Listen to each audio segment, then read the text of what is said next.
Things change in time. In a moment in time, in 1945, everything changed. The desert of central New Mexico, an area called the Jordana del Muerto, the Journey of Death, named by Spanish conquistadors because if you ran out of water here, you did not survive. This place is now known as Trinity Site. In a moment in time, at this spot, in July 1945, things changed. In the instant of what happened here, the length of a war changed, along with the course of history. It began years before and thousands of miles away.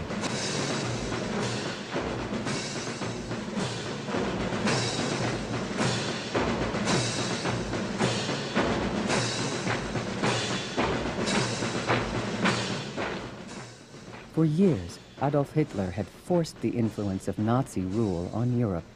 To the rest of the free world, his intentions were war, and brutality was his method. Populations were set in motion. I came from Hungary and Germany. I have seen many things firsthand. I was dreadfully worried about my family and all my friends.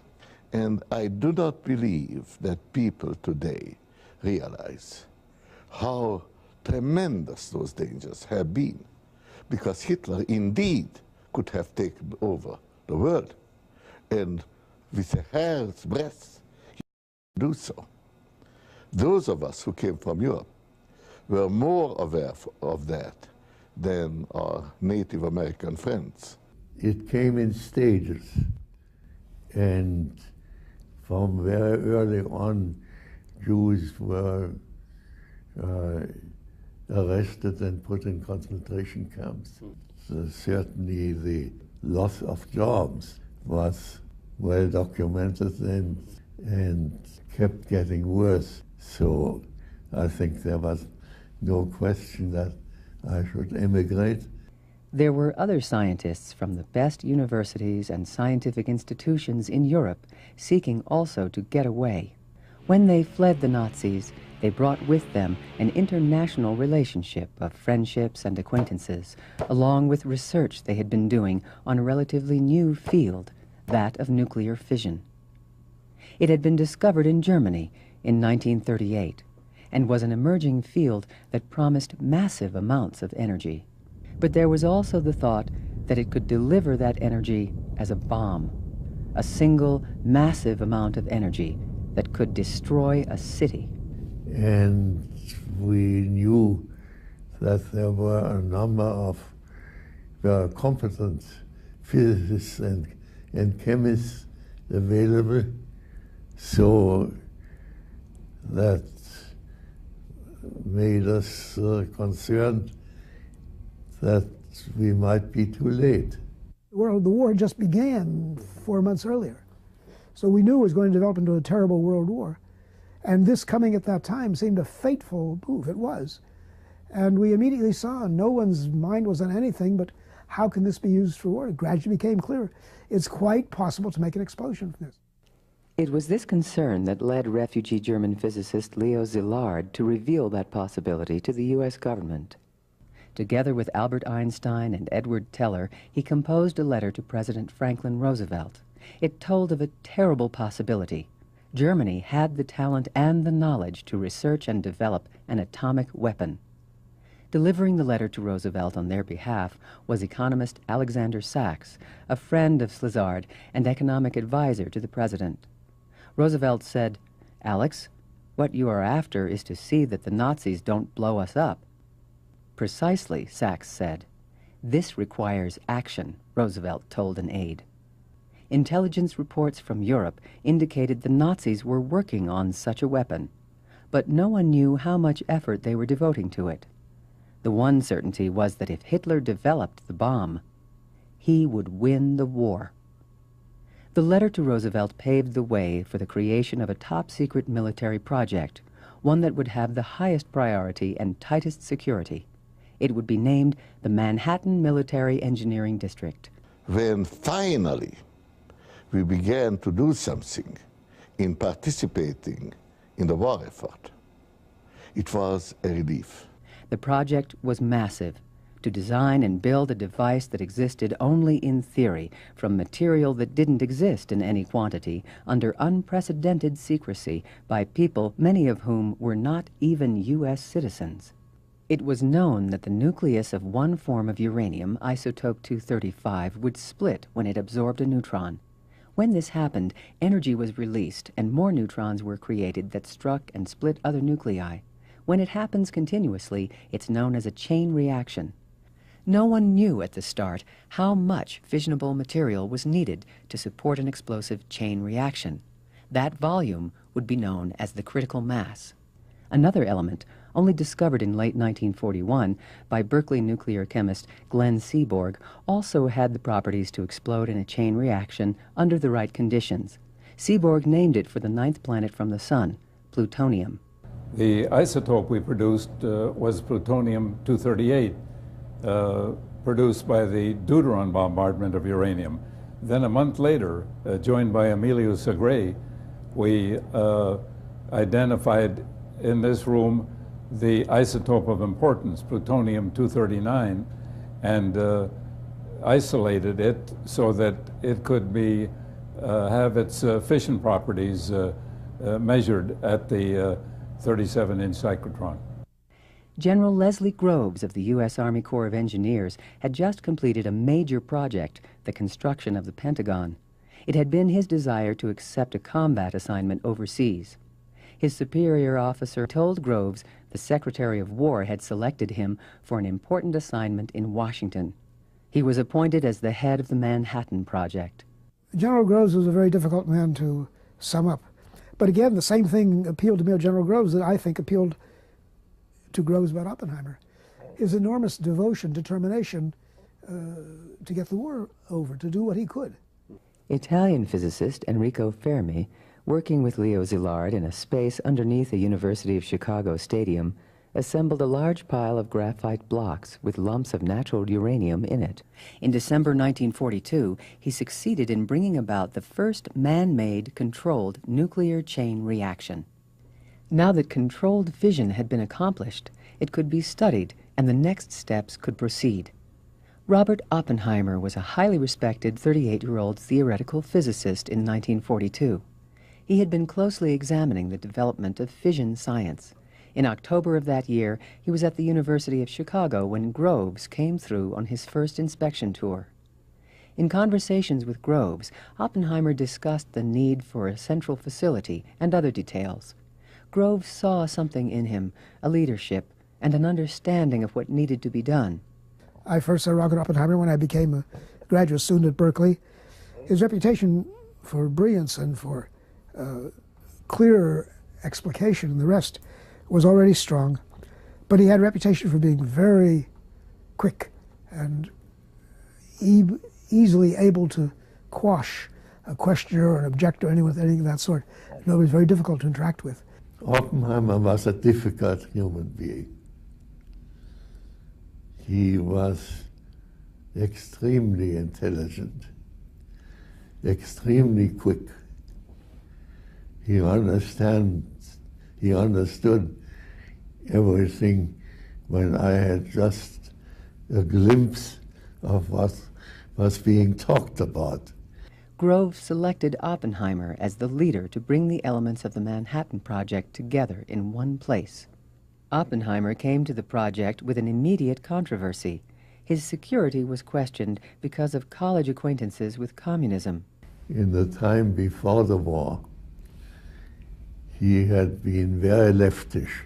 Groves overrode all objections and stayed with his selection. Everyone's surprised. No one thought he would undertake such a task. And it's amazing that General Groves would have done that. When I met Groves, I began to realize they were very different persons, very different views of the world. But they both had an intensity of determination, and that's what I think won over Groves.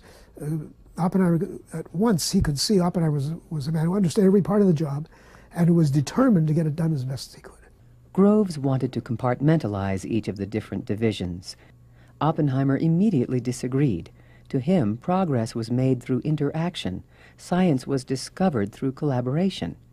He held weekly colloquiums, scientific meetings among the different science groups to exchange information to solve problems. And Oppenheimer insisted that everybody should be interested and should know and should contribute. The new lab would be devoted to experiment and engineering. Oppenheimer was a theorist. To me, the theory is the explanation of the observations, putting them in a framework that convinces us, yes, we do know how a star works. We do know how a supernova explodes. But every single bit of physics that goes into understanding our universe has first been tested out right here on planet Earth. And that's what an experimentalist does. He tests whether those laws really hold up. And they're not laws that Congress can repeal, I assure you. The best scientific talent in the country, and even from outside the country, would be working at what would be known as Site Y. But where? It would have to be in a remote and sparsely populated locale, at least 200 miles from a coastline or international boundary for safety from attack, room for explosives testing, weather good enough for construction to proceed year-round, and enough housing to immediately accommodate the first group of scientists. Major John Dudley of the Manhattan Engineering District found an ideal location in Oak City in south-central Utah. But there were too many residents and too much farmland that would be evicted. Oppenheimer was no stranger to the Southwest. His family had a vacation cabin in the Pecos wilderness of northern New Mexico. The next prospect was Jemez Springs, New Mexico. Oppenheimer and Groves drove there to have a look. Both had the same opinion. The narrow canyon walls were too deep for comfort, space, and security. Oppenheimer remembered a place he had been by while on a pack trip and had returned often as a visitor. It was a boys' school at a place called Los Alamos. In the late afternoon, they drove there. The students and their masters were out on the playing fields, and a light snow was falling. "This is it," Groves said. Located on the eastern slope of the Jemez Mountains on the Pajarito Plateau, Los Alamos had as its occupants some homesteaders and the Los Alamos Ranch School. It was the dream of an ex-Roosevelt Rough Rider named Ashley Pond. It was a school for the sons of wealthy families that was based on a vigorous life.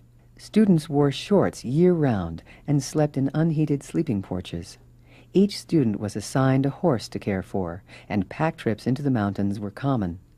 The school had spent its time quietly since the late 1920s, but now its time was coming to an end. School officials started noticing low-flying planes studying the area. Cars and military vehicles appeared on the crest of the road that led up from the valley.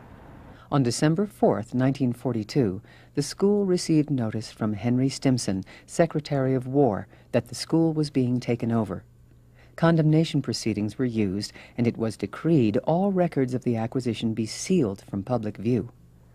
Almost 54,000 acres were acquired. Almost 9,000 acres were public land.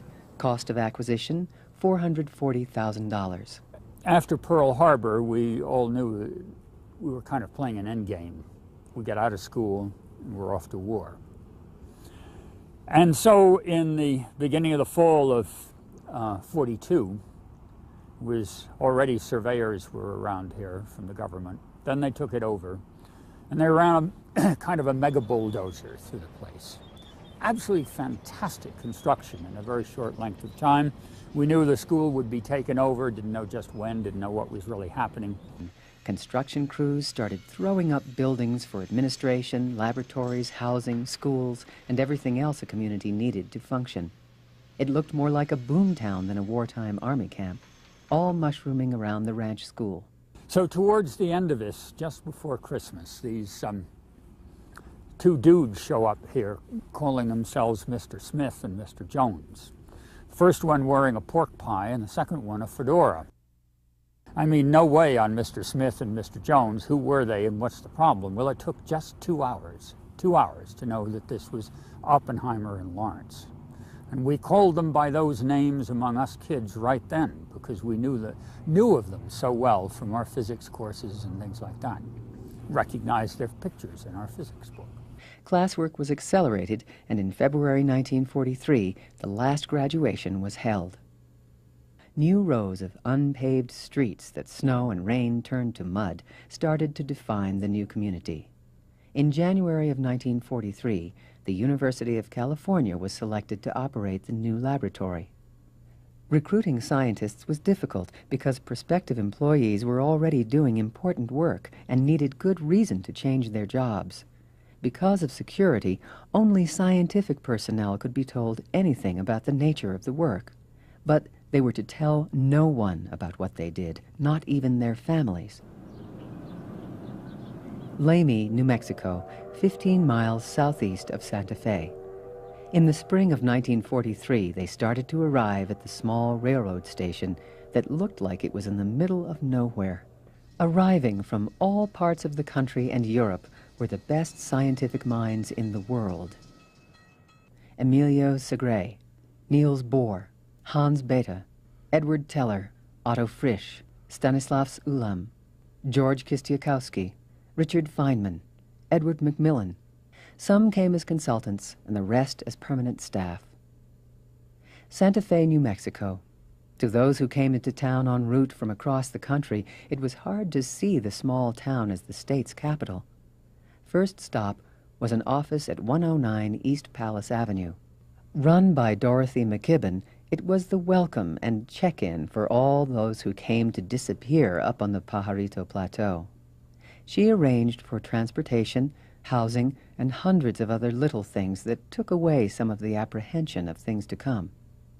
One wife said, "I felt akin to the pioneer women accompanying their husbands across uncharted plains westward, alert to dangers, resigned to the fact that they journeyed for weal or woe into the unknown." After leaving Santa Fe, the dirt road up to the site was rough even for that day. Once they crossed the Ottawee Bridge across the Rio Grande, they climbed up a steep road to the top of the mesa. There they were met by the first security gate. Once they made it in, it was a different world. It was a pretty desolate place. The buildings, both for the tech area and for the living quarters, were just being built. And the one thing that was beautiful was the view of the Sangre de Cristo on the other side, but everything on the Los Alamos Plateau was in a mess. And my wife and son came 2 or 3 weeks later. I stayed in the big house, and it was sort of a mess. It wasn't easy to sleep. Feynman was beating his drum, which I did not like. But apart from that, of course, the surroundings, I knew it were magnificent. It was wartime. It struck me as being a military camp with an influx of university people, many of whom I knew. So I felt right at home. And of course, famous European physicists who I never met were quite common and walked about. The British were part of the project. They arrived as part of a mission to help work on the bomb. Rows of 4-family apartment houses spread to the west and north, named Sunt homes for the builder. Barracks and dormitories, Quonset huts and trailers. Everyone was a transplant from somewhere else. Because of the mission, because of everything else on the Hill, it became a tight-knit community of scientists, spouses, children, and military personnel. Most people were in their 20s or 30s. The average age was 25. They were healthy and middle class. There was no unemployment. What you did at the lab dictated your social standing, as well as the quality of your housing.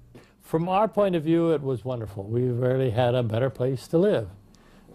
First place, there were plenty of food, meat. This was the days of rationing. A lot of the people there had pretty miserable times in their apartments, which were very cheap and rather shoddy construction. To the disappointment of many of the Europeans, they also did not have bathtubs. But they were also, though, the acoustic separation of adjacent houses was pretty feeble. I mean, you always knew when your neighbors were having a party. Some senior lab officials lived in homes previously used by the schoolmasters. It became known as Bathtub Row, since they were the only places that had them.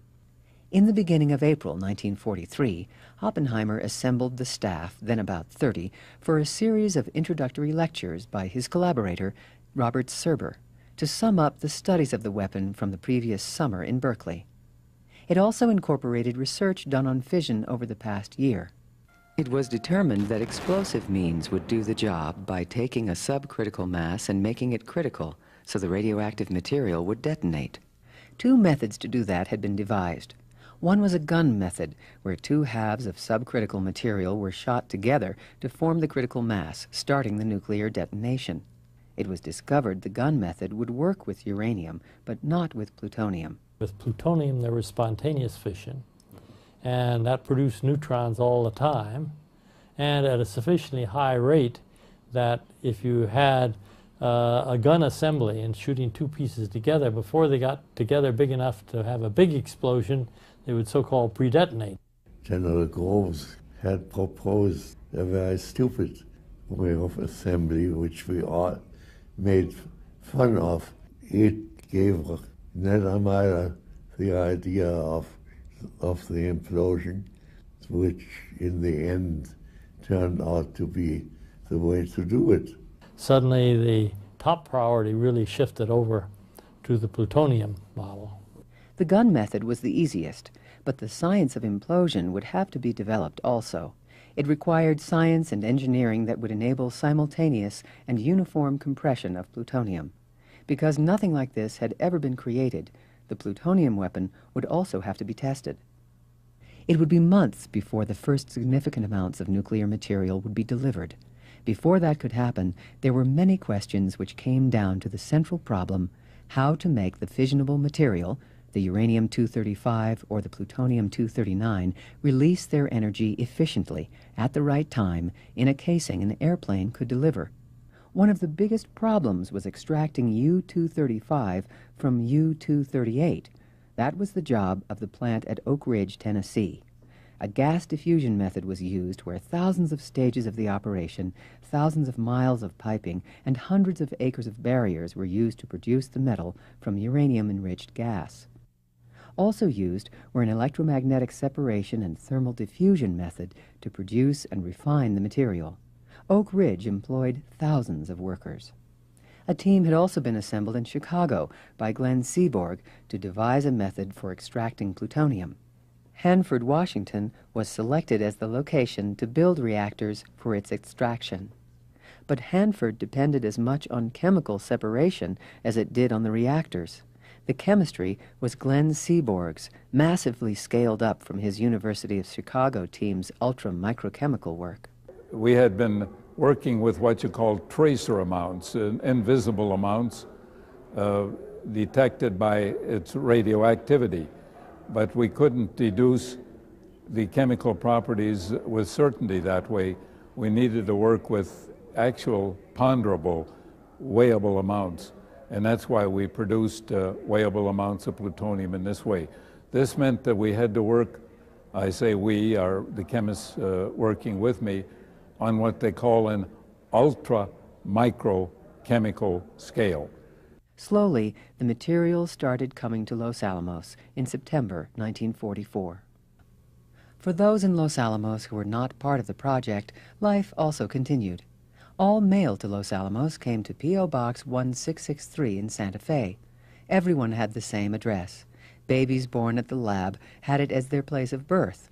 It was the address on driver's licenses, auto registrations, bank accounts, ration coupons, income tax returns, and insurance policies. Los Alamos was an army post, one that had more civilians than military personnel. In the first year, 80 babies were born. By 1945, there were over 300 infants at the site. The births got to be so much of a concern to General Groves, he almost literally ordered Oppenheimer to stop the population explosion. The population doubled every 9 months. Housing would always be short, water scarce, and electricity intermittent. The threat of structure fire was always in the back of everyone's mind. Then there was security. Residents could not travel more than 100 miles from Los Alamos. If you ran into a friend on the outside of the project, you had to give a detailed report to security. Famous names were disguised. Occupations were never mentioned.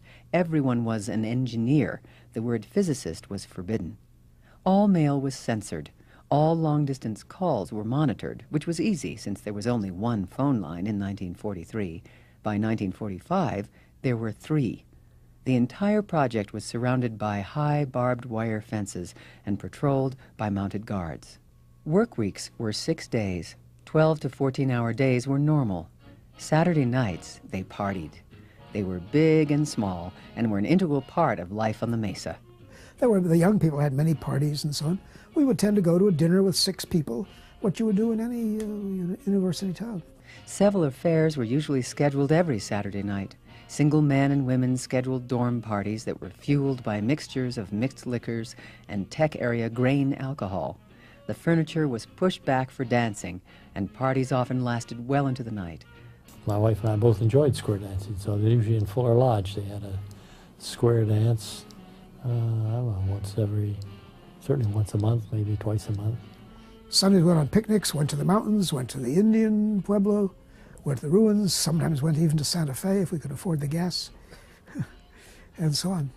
It was a good time, it was an intense time. We all worked, I think it'd be fair to say 60-hour weeks, and worked on Saturday by rule, so to speak, by routine. Sunday was the only day off.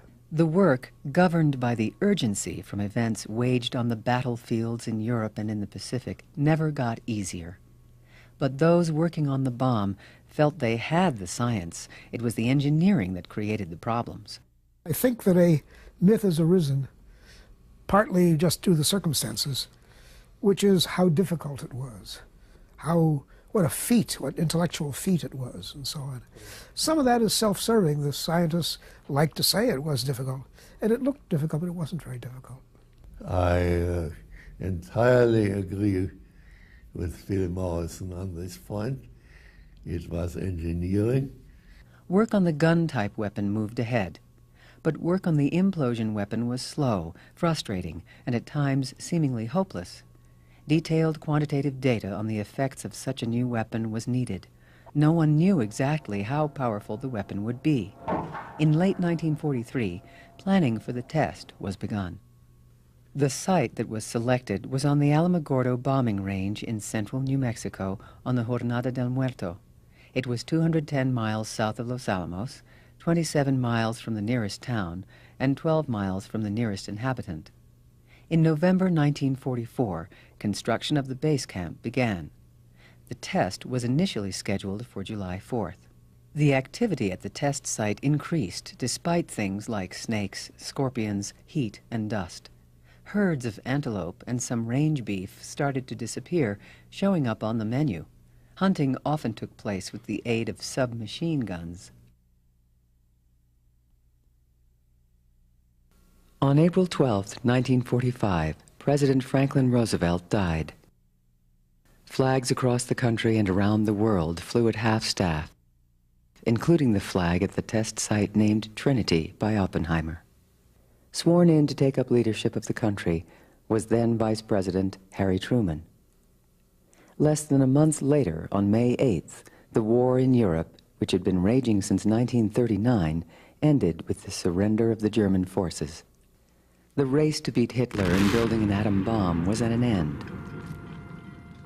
As worried as the U.S. government was about the Nazis developing a nuclear bomb, there had been no major intelligence effort to try and find out the extent of their progress during the war. But as the Allies advanced into Germany, a team of paramilitary operatives working for General Groves searched for evidence of the German nuclear effort. Among their finds, Germany did not have an atomic bomb and was not likely to have had one anytime soon. But there was still the war in the Pacific against the Japanese. The work at Los Alamos continued. Seth Neddermeyer and other explosives experts had been laboring to discover the nature of creating a symmetrical implosion. Lenses were created, explosive lenses that would focus the shock wave inward to compress the subcritical mass to critical.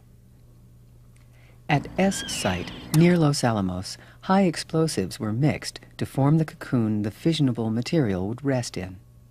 The molds for the lenses were the biggest problems. The molten explosive had to be cooled just right to prevent air bubbles, which would interfere with the detonation. The lenses required precision casting with machine finishing. Tolerances for the 100 or so pieces had to fit together within a few thousandths of an inch. Things still fell behind schedule. The test date was moved back. In order to accurately calibrate the instrumentation for the test, another test, one using only high explosives, was needed. A dress rehearsal of 100 tons of TNT was planned for. Hundreds of crates of high explosives were stacked on the platform of a 20-foot tower. Tubes of low-level nuclear material were scattered throughout the explosives to simulate the radioactive products of a nuclear blast. Everything was set to a scale to match the expected effects of the nuclear test shot. On May 7th, the high explosive was detonated. The orange fireball was seen 60 miles away. But what if the real test was unsuccessful? The fissionable material might be lost from the detonation of the high explosive surrounding it. The decision was made early on to contain any misfire inside a huge steel vessel. It was 25 feet long, 12 feet in diameter, 14 inches thick, and weighed 214 tons. It was called Jumbo. By the time it was delivered, though, production of the fissionable material had increased, and there was greater confidence in the success of the bomb. Use of Jumbo was canceled. Instead, it was hung from a tower 800 yards from ground zero. Senior scientists started a betting pool on the bomb's yield. I bet on the number that Rarita had predicted, namely 8 kilotons. Edward Teller bet high, 45,000 tons. I bet I was the only one who lost the pool because I bet too high. Practically everybody else bet too low. Norman Ramsey bet low. And I bet zero, and I think that was the most intelligent bet of any, because zero included not only zero, but it also included the first 25 generations of neutrons.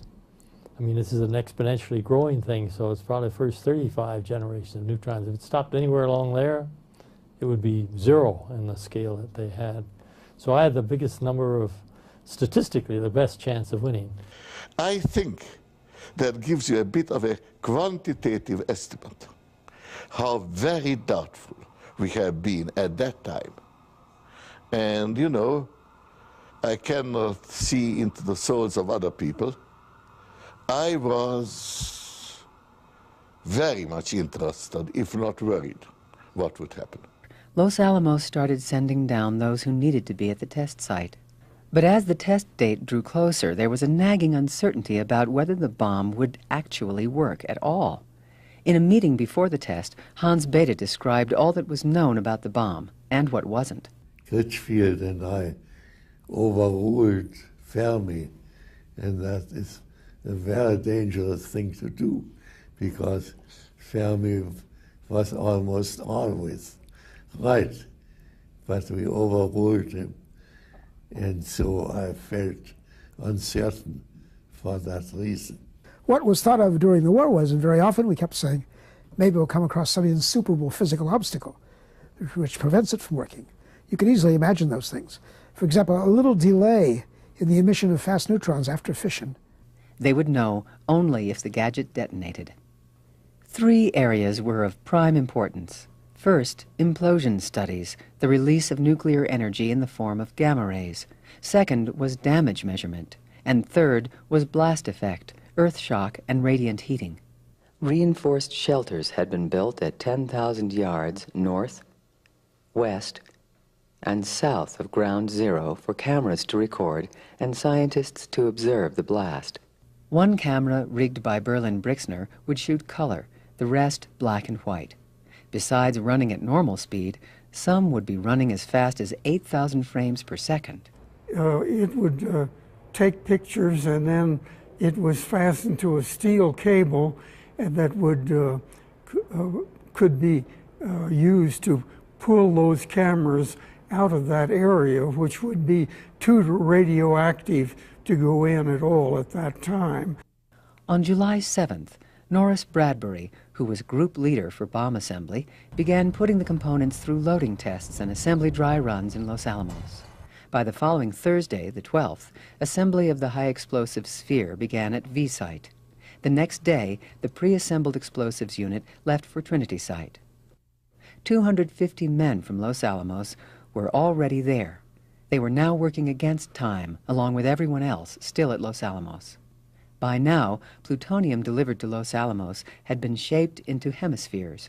On July 11th, they made the trip to Trinity, along with other components, in the back seat of a well-guarded sedan. But I remember being rather afraid of the fast-driving young woman who drove us down there with a convoy, who was a really high-speed, pedal to the floor all the way driver. That was the scariest thing. At Ground Zero, a 100-foot prefabricated steel tower had been built. It was braced for an electric winch to haul the gadget to an oak platform at the top. On Friday, July 13th, starting at 9 a.m., the pit, as the core would be known, was assembled in a sealed and thoroughly cleaned room at the McDonald Ranch near Ground Zero. Before assembly began, a receipt was signed for the plutonium, value at least several $100 million.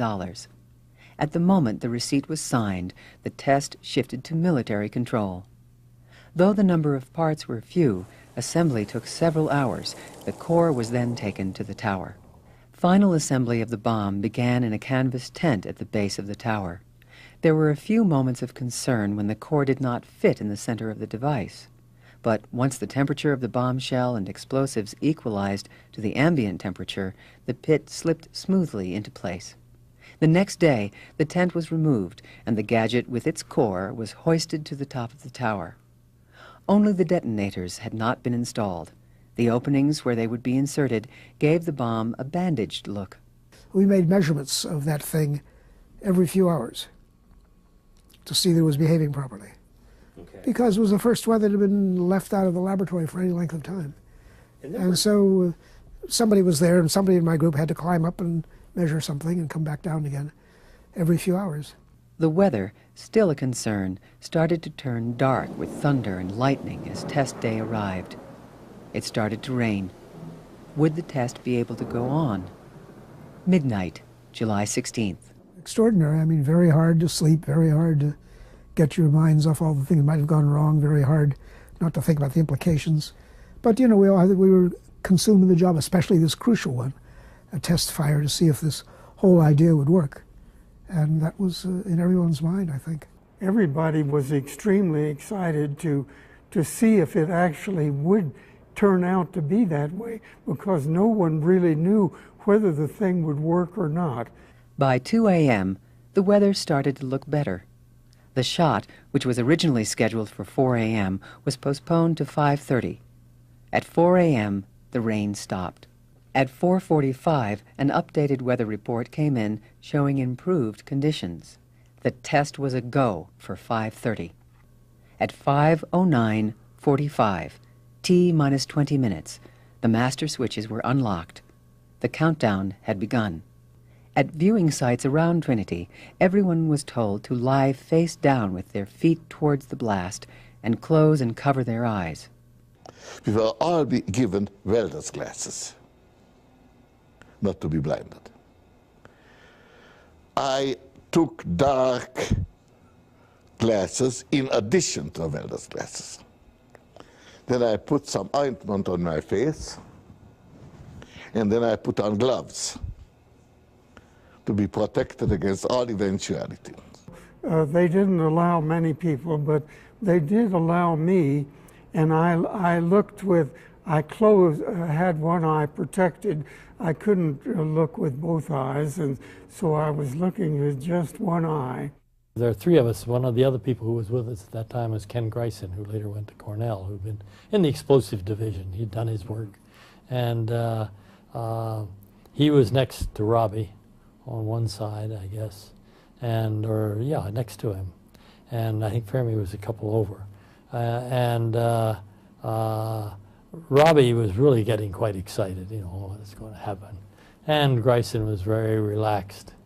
And Robbie said, Gee, aren't you going to get excited? I said, no, he's calm. If you've been doing a lot of work with explosives, you get fairly calm. I guess you have to. And he was fairly calm, and Robbie said, well, you tell me when you get excited. As the final minute approached, General Groves had thoughts of his own. The quiet grew more intense. As I lay there in the final seconds, I thought of what I would do if the countdown got to 0 and nothing happened. At the control point, General Farrell, Groves' deputy, wrote, The scene inside the shelter was dramatic beyond words. It can be safely said that most everyone was praying. Oppenheimer grew tenser as the seconds ticked off. He scarcely breathed. At 45 seconds, the automatic timer was started. The test was now out of man's control. Physicist Kenneth Greeson, who was normally the cool-headed one, changed his mind. Minus 30 seconds, minus 15 seconds, minus 15 seconds. Greeson nudged Robbie and said, I'm excited. 5, 4, 3, 2, 1.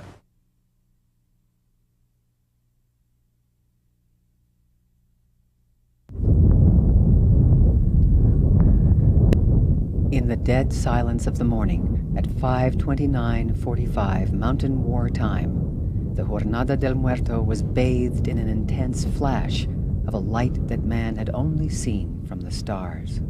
Most experiences in life can be comprehended by previous experience.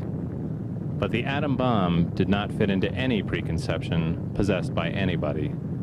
Norris Bradbury. The light from the blast was the one place where theoretical calculation had been way off. In the instrument bunker at 10,000 North, Berlin Brixner was caught off guard. But then I realized that the ball of fire was moving up. So I grabbed the controls of the camera and turned the camera up, and so you see it abruptly, it just suddenly jerks up. I was looking straight at the right spot. There appeared a very small point of light. And my first impression was, I very distinctly remember, is that all? No, you didn't look at the bomb. I'm looking the other direction. The mountains were really like, the sun had just risen temporarily. And when I started to see the point rising and spreading, I did not take off the glasses. By that time, I knew it was big. I twisted the glasses and looked down at the sand behind me. Now, you know, the whole thing was at dawn, 6 a.m., barely light. As I looked down at the sand, it was like you were lifting the curtain in a darkened room.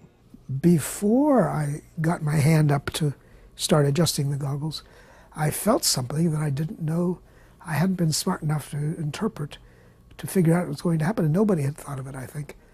It was a cool desert morning. The sun had not quite come up. The air was still. It had that curious chill of a hot place, which is its coolest hour of the day. And suddenly, on that cold background, the heat of the sun came to me before the sun rose. It was the heat of the bomb, not the light, but the heat was the first thing that I could feel. Physicist Frank Oppenheimer, standing next to his brother Robert, wrote, And there was this sense of this ominous cloud hanging over us. It was so brilliant purple, with all the radioactive glowing, and it just seemed to hang there forever. Of course it didn't. It must have been a very short time until it went up. It was very terrifying. And the thunder from the blast, it bounced on the rocks, and then it went, I don't know where else it bounced, but it never seemed to stop. Not like an ordinary echo with thunder. It just kept echoing back and forth. It was a very scary time when it went off. And I wish I would remember what my brother said, but I can't. But I think we just said, it worked. I think that's what we both said, both of us. It worked. At 4 a.m. up on Sandia Crest overlooking Albuquerque, groups of people who had driven there up the winding dirt road thought the test a failure when nothing happened. Those who stayed were amazed by what they saw. We knew the world would not be the same. Few people laughed. few people cried. Most people were silent. I remembered the line from the Hindu scripture, the Bhagavad Gita. Vishnu is trying to persuade the prince that he should do his duty, and to impress him takes on his multi-armed form and says, "Now I am become death, the destroyer of worlds." I suppose we all thought that one way or another. The explosion caused excitement around the state. Wire services were swamped with inquiries, and the Army was prepared. 3 weeks before the test, a release had been prepared and sent to the headquarters of the Alamogordo bombing range. It stated that an ammunition dump in a remote part of the range filled with high explosives, gas shells, and pyrotechnics had exploded.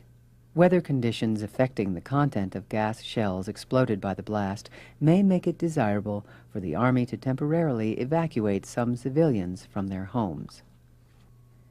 Not long after sunrise, what was left of the cloud had started to dissipate. There was concern that the irradiated dust and debris from the blast, fallout, would fall onto neighboring communities. At a few locations, detectors showed rises in radioactivity, but they dropped quickly. Oppenheimer returned to base camp from 10,000 South. When he came back, there he was, you know, with his hat.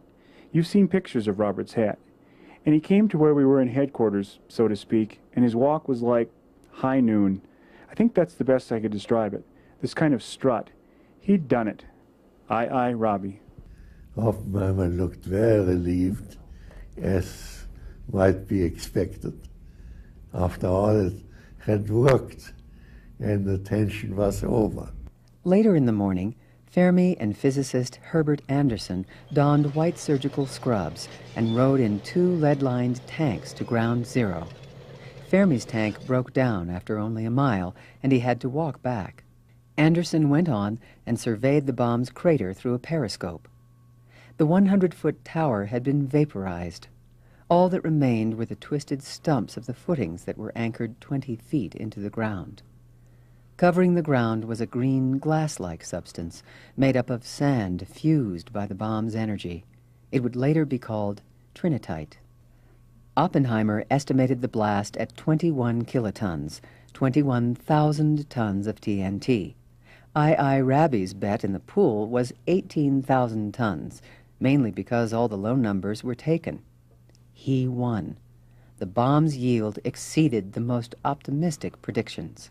There was still a great deal of work to be done. This was only a rehearsal. We went up that to Los Alamos, and the most interesting thing about that was the collapse of security in the dining halls that evening, because everyone was exchanging experiences about the explosion, where they saw it from, what it was, and so on. A general, not just a few people, but a roar of such discussion. In Potsdam, Yugoslavia, President Truman and British Prime Minister Churchill were meeting with Joseph Stalin to decide how to end the war in the Pacific. It was not their preference to include Russia unless absolutely necessary. We were very interested to hear what Truman had told Stalin about our test. That is, we were told, yes, Truman had mentioned it, and Stalin had reacted in a non-committal way. Because he already knew. He already knew. After the successful test at Trinity, Leo Szilard, who began what became the Manhattan Project, was concerned that the weapon, which was made to stop Hitler, should not be used. He and other scientists felt it should be demonstrated to Japan to encourage them to surrender. He started a petition among the scientists to appeal to the president to consider alternative plans. Even before the test, sometime, I believe, end of June, I got a letter from my very good friend, Leo Szilard, whom I had driven to see Einstein at the time when he signed the letter that got things going. And he had circulated a petition that the bomb should not be dropped before the Japanese were first notified. Will I please sign it and circulate it in Los Alamos? Szilard was in Chicago. I wanted to sign it, but I felt I could not circulate it without showing it to Oppenheimer. That I did. And Oppenheimer got very excited. That is completely wrong. We scientists have one job: to solve the technical problems. We don't know anything about the Japanese. We don't know anything about politics. We should shut up about all those things. Now, I had strong feelings about it, and I wanted to sign it, and I wanted to circulate it. But on the other hand, what Oppenheimer said made sense, and he also had tremendous prestige with everybody, including me. I did not sign the letter. Oppenheimer, Lawrence, Compton, maybe Fermi, came together in a meeting and decided they did not know any other way to use the weapon effectively than to actually drop it. And I, retrospectively, I agreed at the time that it should be dropped, and I agree even more today. And we knew definitively 1 week later when Penny gave his famous lecture on the effects of the bomb at the colloquium on the Thursday after the Monday. Again, with the same mixture, this is clearly going to end a city and probably with it the war. But by then, the die was cast. The bomb was under control of the military, and the targets had been selected. We are now prepared to destroy more rapidly and completely every productive enterprise the Japanese have in any city. We shall destroy their docks, their factories, and their communications. Let there be no mistake. We shall completely destroy Japan's power to make war.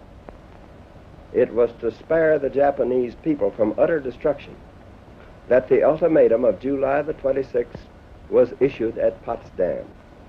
Their leaders promptly rejected that ultimatum. If they do not now accept our terms, they may expect a rain of ruin from the air, the like of which has never been seen on this earth. A few hours before dawn on July 16, while the scientists at Trinity Site waited for the test in the New Mexico desert, the primary components of the gun-type uranium weapon were being hoisted aboard the cruiser Indianapolis. The ship set sail for the Pacific island of Tinian in the Marianas. A few weeks later, on August 6, 1945, a B-29 named Enola Gay took off in the early morning hours. Just after 8 a.m., it dropped the weapon named Little Boy, which exploded approximately 1,000 feet over the Japanese city of Hiroshima.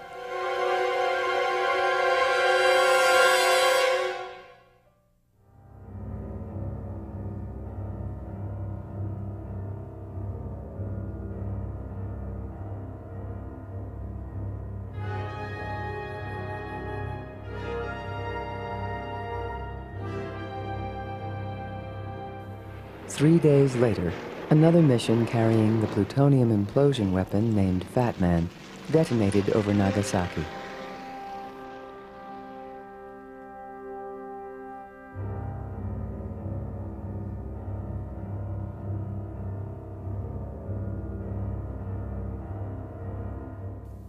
A few weeks later, the war ended with the Japanese surrender on the battleship Missouri in Tokyo Bay. World War II was over. Let us pray that peace be now restored to the world and that God will preserve it always. These proceedings are closed.